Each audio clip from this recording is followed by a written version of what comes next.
Hello guys, welcome back to my channel. চলে এসেছি নতুন একটা ভিডিও নিয়ে।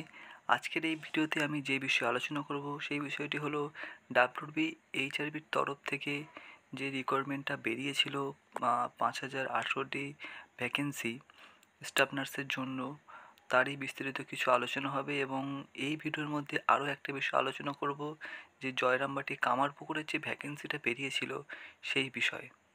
তো বিস্তারিত থাকবে এই ভিডিওতে আমি আপনাদেরকে পুরোপুরি একটা ক্লিয়ারেন্স দেওয়ার চেষ্টা করব যে নোটিশটি বা যে নিউজটি বেরিয়েছিল নিউজ পেপারে, সেই নিউজটি আদৌ কতটা কার্যকরী হবে সেই বিষয়ে পুরোপুরি বিস্তারিত আপনাদেরকে বলবো। তো গাইস, তোমরা এখানে দেখতে পাচ্ছ যে নিউজটা বেরিয়েছিল কিছুদিন আগে। বর্তমানে এই নিউজ নিয়ে সবাই একটু কনফিউজ আছে। অনেক ছাত্রছাত্রীরা বলছে যে আদৌ কি এই নার্সগুলো কি 3,400 ভ্যাকেন্সি কি আরও বাড়ানো হবে?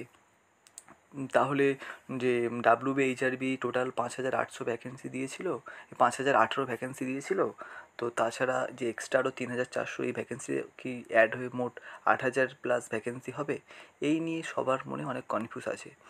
এই যে নিউজটা জয়রামবাটি কামারপুকুর উন্নয়ন বোর্ডের যে নিউজটা বেরিয়েছিল, এখানে যে বলা হয়েছিল 3,400 যে নার্স নতুন করে নেওয়া হবে, এই ব্যাপারটা কতটাভাবে কার্যকরী হবে সেটা নিয়ে কোনো এভিডেন্স কিছু নেই।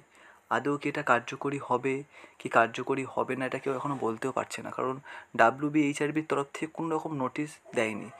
তারা যতক্ষণ কোনো নোটিশ দেবে না, তাহলে সেক্ষেত্রে সেই জিনিসটা আমরা ধরতেও পারবো না।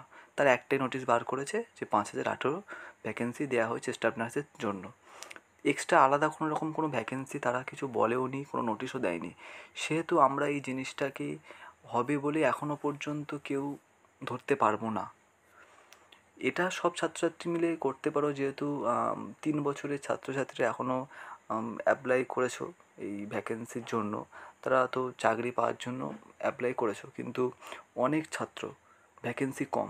সেহেতু ছাত্রছাত্রীরা এবং প্রিভিয়াস যারা চাকরি পাননি তারা এটা করতে পারেন যে ইমেল আছে, WBHRBর যে ইমেল আছে, ইমেলে আপনারা মেসেজ করতে পারেন, নোটিশ কিছু লেটার পাঠাতে পারেন যে আমাদের ভ্যাকেন্সি বাড়ানোর দরকার, বা একটা প্রোটেস্ট টাইপের কিছু করতে পারেন।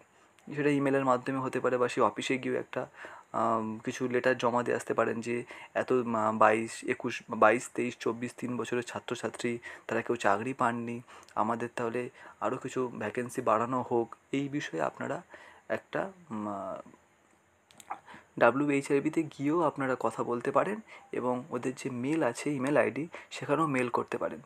যদি সেক্ষেত্রেও কিছু করা, যদি সেখানে সেগুলো দেখে যদি তারা কিছু করে, এটা করবে এমন কোনো কেউ বলতে পারবে না। এটা একটা সকলের তরফ থেকে একটা চেষ্টা হতে পারে যদি ভ্যাকেন্সিটা বাড়ায়, আদার্স কোনো কিছু নয়।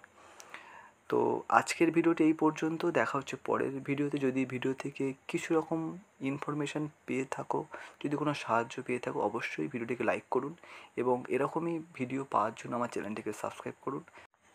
Thank you. দেখা হচ্ছে পরের ভিডিওতে।